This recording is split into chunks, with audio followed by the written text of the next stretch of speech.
What's up guys, welcome back. I'm Lorena from Green Healthy Cooking and today we're making slow cooker hot chocolate.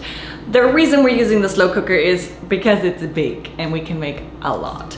Now don't get me wrong, this is not a healthy hot chocolate. It is something to indulge in, but it is sweetened with a natural sugar and it's made with unsweetened cocoa, so it's, let's say, a little bit healthier.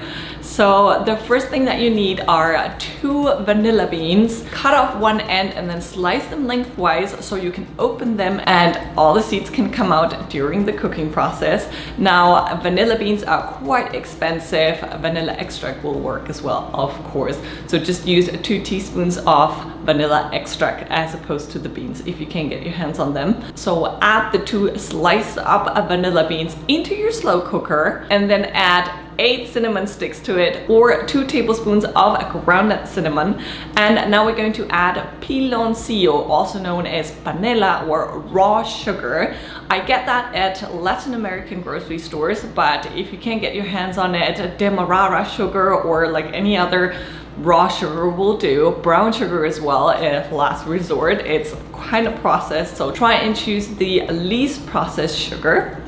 The more processed your sugar, the less you should add because it's sweeter than the unprocessed. Now for the rest of the spices that we're going to add, I love using my herb infuser because that way I don't have to go and try and find those cloves later on. So I use my herb infuser. I add 4 anise stars to it and 8 cloves, whole cloves. So if you can't get your hands on whole cinnamon or whole cloves or anise star, you can always use the ground up spices.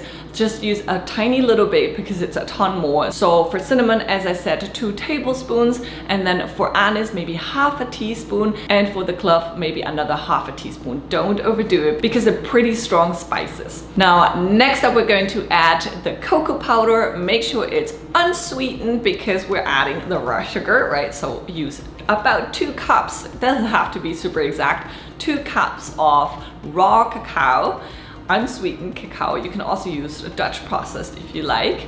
And now it's time to add water. Yes, we're not going to add milk, and this is the special part about this recipe. We're creating a concentrate of hot chocolate that can later on be mixed with any kind of milk you like. So you can make it vegan, dairy-free, whatever you like. You can use almond milk, you can use cow's milk, you can use coconut milk, whatever is your favorite. And you can give this to a crowd and everybody can choose their milk.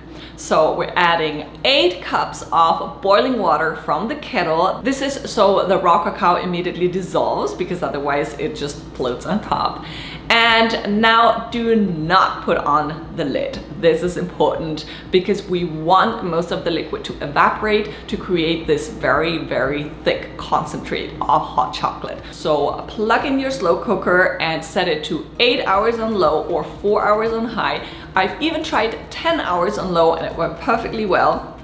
So plug that in without the lid so all the liquid can evaporate. After the 8 or 10 hours cooking time, you're going to remove your herb infuser. You're going to remove your cinnamon sticks and your vanilla beans and everything out of it. And then you're going to take a whisk and give it a quick stir.